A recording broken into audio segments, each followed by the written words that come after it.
जब तक तुम्हारे पति तपस्या करके नहीं आते तब तक तुम मेरे आश्रम में रहो, और जब आ जाएं तब तुम चले जाएं। तो मेरी माँ ने वैसे ही किया, नारद जी के आश्रम में रहने लगी। नारद जी मेरी माँ को सुंदर सुंदर कथा सुनाया करते थे और मैं भी बल माँ के पेट में सब सुना करता था। इसलिए ये सब ज्ञान नारद जी का दिया हुआ है। विद्यार्थियों ने कहा गजब हो गया, तो अपनी माँ के पेट में सब सिखाया? बोले हाँ। एक ने कहा प्रहलाद कुछ भी हो, भजन करने का हमारा भी तो मन होता है, पर हमने ये सुना है कि भजन करना, कीर्तन करना, भगवान का नाम, ये सब बूढ़ों का काम है, हमारा थोड़ी नहीं, हम तो भी बच्चे हैं। प्रहलाद जी ने कहा देखो तुम्हारी, ये बताओ कि तुम्हारी उम्र कितनी है? बोलो। बोले 100 साल। बोले ये बताओ कोई प्रमाण पत्र है तुम्हारे पास कि तुम 100 साल तक जिंदा रहोगे? बोले वो तो नहीं है। चलो मान लेते हैं कि तुम 100 साल तक जिंदा, छोड़ो मान लो, वैसे तो प्रमाण पत्र है नहीं, कभी भी बुलावा आ सकता, मान लो कि तुम 100 साल तक जिंदा रहेंगे, पर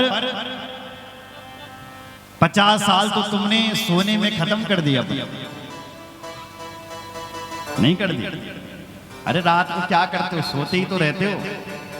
तो 100 साल की उम्र ले चलो तो 50 साल सोने में खत्म, और बचपन की जो 30 साल है, व्यक्ति को 25 साल की उम्र तक कोई अकल नहीं आती। हाँ, एक से लेकर के बच्चा, छोटा बच्चा तो क्या करेगा, लेकिन 15 से 25 साल तक कोई अकल आने वाली नहीं है, ये आप कंफर्म ले जाओ। तो विवेक नहीं होता है, तो व्यक्ति खुद खेलने कूदने में, ये मौज मस्ती में, इस पूरे जीवन को अगर उसके कोई टारगेट, उसको कोई यदि समझाने वाला नहीं, अनुशासित करने वाला नहीं है, तो व्यक्ति खेल कूद में ही सारी मौज मस्ती में जीवन गुजार देता है बचपन का। समझ लो कि 30 साल ये मौज मस्ती में गए, अब कितना बच गए? 20 साल। जहां विवाह हुआ नहीं, तहां धर्म पत्नी जी ने कान भूखे नहीं। देखो महाराज, आज नमक खत्म हो गया, कल तेल खत्म हो गया, बस परसों बच्ची की फीस जमा करनी है, और इसी में ही ये जीव लगा रहता है। नहीं, कथम प्रियाया अनुकंपिताया संगम रहस्यम रुचिराश्च मंत्रान, रोज यही मंत्र मिलते हैं गृहस्थी को। क्यों साहब? बोल फीस जमा करनी है बच्चों की, परसों राशन भरना है, परसों ये कार्य करना है, नरसों घर बनाना है, परसों ऐसा आ गया वैसा करना है, इसी में पूरा जीवन चले जाता है, भजन करने का टाइम ही नहीं लगता है। इसलिए मित्रों, जिंदगी जब तक रहेगी फुर्सत न मिलेगी दुनिया के कामों से। ये जिंदगी ऐसी है, फुर्सत नहीं मिलने वाली जिंदगी भर, काम ही काम, काम ही काम, काम ही काम। कुछ समय ऐसा निकालो, प्रेम कर लो राम से। जिंदगी जब तक रहेगी फुर्सत न मिलेगी काम से, और कुछ समय ऐसा निकालो, प्रेम कर लो राम से। बच्चों ने कहा भजन करने का तो प्रहलाद हमारा भी मन होता है, पर जब तेरे पिताजी की वो शकल याद आती है तो बड़ा डर लगता है। प्रहलाद जी बोले देखो मित्रों, जब मैंने भगवान का भजन किया कोई मेरा कुछ बिगाड़ सका? बोले नहीं। तो जब भगवान मेरी रक्षा करते हैं तो वो तुम्हारी भी रक्षा करेंगे। देवो सुरो मनुष्यो यक्षो गंधर्व एव च भजन मुकुंद चरणम स्वस्तिमान स्यात् यथा भयम। देखो मित्रों, कोई देवता हो, किन्नर हो, यक्ष हो, गंधर्व हो, कोई भी हो, जो उस भगवान का भजन करता है भगवान तो उसकी रक्षा करते हैं। विद्यार्थियों ने कहा गुरु जी तो है नहीं आश्रम में, यही दिन बहुत अच्छा है, अब हम भजन करेंगे। सारे विद्यार्थी भजन करने लगे। विद्यार्थी भजन करने में मस्त, इधर से आ गए गुरुजी। गुरुजी ने कहा ओहो ये क्या हो गया, अभी तक तो प्रहलाद अकेला था, अब तो इसने सारे विद्यार्थियों को रोगी बना दिया। गुरुजी ने सोचा मैं भी रोगी ना बन जाऊं, इसलिए गुरुजी हिरण्यकश्यप के पास गए और कहने लगे, हे महाराज, आपका बेटा अभी तक तो अकेला था, अब तो उसने सारे विद्यार्थियों को रोगी अपने जैसा बना दिया। भयंकर क्रोध हिरण्यकश्यप कोपवेशतत्गात्रा पुत्रम हन्तुम मनोदधे। कोप के कारण हृदय कामने लग गया। मन में सोचा मैं अपने पुत्र को जिंदा नहीं छोड़ूंगा, मार डालूंगा उसे। और ये संकल्प करता हुआ चल पड़ा। जैसी विद्यालय में पहुंचा, किसी भी विद्यार्थी को होश नहीं, सब गा रहे हैं, मजा रहे हैं। जहां हिरण्यकश्यप ने एक गदा का प्रहार किया, कीर्तन सब बंद हो गया। जो विद्यार्थी जैसा था मूर्ति बना खड़ा हो गया। विद्यार्थी सब प्रहलाद को देख रहे हैं। प्रहलाद, तेरा बाप आ गया। प्रहलाद जी ने विद्यार्थियों को इशारा किया, अरे घबराओ मत, कार्यक्रम ठीक चल रहा है, रुको।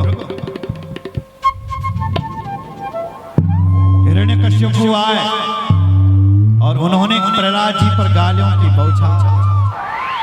हे दुर्गुणित मंदात्मन कुल भेदी कराधम स्तब्धम मच्छासनो धूतम निसीत्वदीय मच्छया ऊर्ध्वस्य कंपन्ति त्रिलोका सहिष्णुराः तस्य मे भीतवन मूढ़ शासनम किं बलोत्यगा। हे प्रहलाद, आज तुझे मेरे कोप से कोई बचाने वाला नहीं, क्योंकि जब मैं कोप करता हूं तो त्रिलोक कांप जाता है। अरे मूर्ख, तूने मुझे किसके बल से पुकारा? क्यों पुकारा? कौन है वो जिसके बल पर तू मुझे चुनौती दे रहा है? प्रहलाद जी कहते हैं, पिताजी, न केवलम में भवतश्चराजन सबैवरं बलिनां चा परेशान परे परे मिस्तिर जंग माये ब्रह्मादयो येन वशं प्रणीता। हे पिताजी, आपको ब्रह्मा जी के वरदानों का घमंड है। मेरे तो वो भगवान हैं जो ब्रह्मा को भी वरदान देने वाले हैं। हिरण्यकश्यप को बोला, ये बताओ तेरा भगवान किधर है? अब तुझे मैं बाद में देखूंगा, पहले तेरे भगवान को देखूंगा। प्रहलाद जी ने कहा, ये पिताजी बताओ वो है कहानी। ईशावास्यमिदं सर्वं हरि व्यापक सर्वत्र समाना। हे पिताजी, वो तो सर्वत्र, जैसे प्रत्येक लकड़ी में आग समाई हुई रहती है, जिस लकड़ी का मंथन करोगे उसी से अग्नि प्रकट हो जाएगी। हे पिताजी, उसी प्रकार से मेरा भगवान तो हर जगह समाया हुआ, हर जगह है। क्रोध में हिरण्यकश्यप बोल पड़ा, प्रहलाद, तेरा भगवान यदि सब जगह है, क्या तेरा भगवान इस खंबे में है? वासो यदि स सर्वत्र कस्मात् स्तंभेन दृश्यते। क्या तेरा भगवान इस खंबे पर है? प्रहलाद जी ने कहा, हे पिताजी, अगर सब जगह है तो खंबे में भी तो होगा ना। क्या था महाराज? हिरण्यकश्यप ने गदा उठाई और खंबे पर प्रहार किया। खंबा फट गया। खंबे से ही भगवान नरहरि नरसिंह के रूप में प्रकट हो गए। बोलो नरसिंह भगवान की जय। गड़गड़गड़ानो खंभाटो चरचरानो निकसो नरनाहर को रूपानि अति भयानक है। गड़गड़गड़ावे सरजी बल प्रभावे चितवन सरोजमानो अंगजा चखानो। नरसिंह भगवान का इतना विकराल रूप देख करके सारे दैत्य मूर्छित होकर के गिर पड़े। हिरण्यकश्यप ने भी ढाल तलवार संभाल ली और कहने लगे, तुम मुझे नहीं मार सकते, क्योंकि मुझे ब्रह्मा जी ने वरदान दे रखा है, मैं नहीं मरने वाला। मध्याह्न 12 बजे भगवान नरसिंह प्रकट हुए और सायंकाल 6:30 बजे तक उसके साथ खेलते चले गए। खेल कैसे रहे हैं? जैसे पक्षीराज गरुड़ छोटे मोटे सर्पों के साथ खेलते हैं, ऐसे उसी प्रकार भगवान नरसिंह उसके साथ खेलने लगे।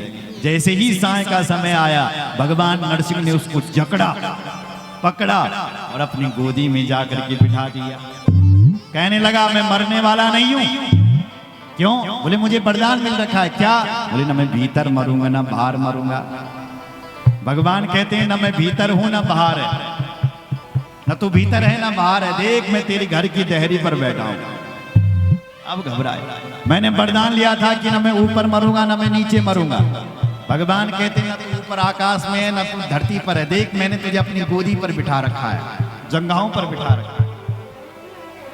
फिर बोला, मैंने वरदान ले रखा है। क्या?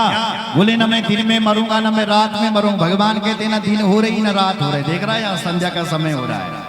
ये वरदान नहीं लिया था तूने। अब घबराया। बोले, मैंने वरदान लिया था कि मैं ना अस्त्र से मरूंगा ना शस्त्र से मरूंगा। भगवान कहते हैं, ना मेरे पास अस्त्र है ना शस्त्र है। देख रहा है यहाँ, देख रहा है यहाँ बड़े बड़े नाखून, इधर से तेरा उदर विदीर्ण करूंगा। अब घबराया। बोले, मैंने वरदान लिया था कि ना मैं मनुष्य से मरूंगा ना मैं जानवर से मरूंगा। भगवान कहते हैं, ना मैं न मनुष्य हूं ना मैं जानवर हूं। देख रहा है, मुझे नर भी हो और सिंह भी हो। नीचे से नर हो, ऊपर से सिंह हो, नरसिंह हो। अब घबराए।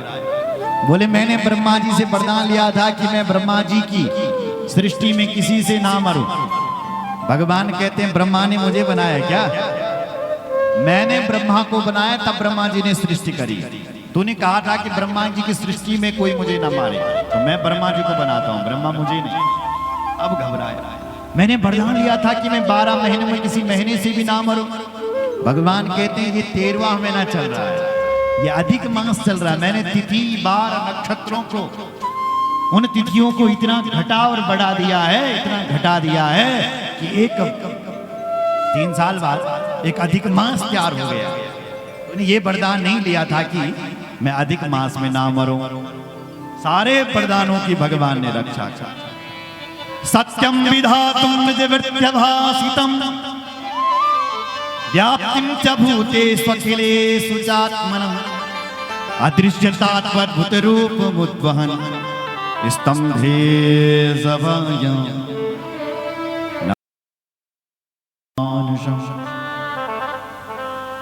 आज सबके वरदानों की रक्षा करने के लिए भगवान प्रकट हुए और उस हिरण्यकश्यप को बीच से ही फाड़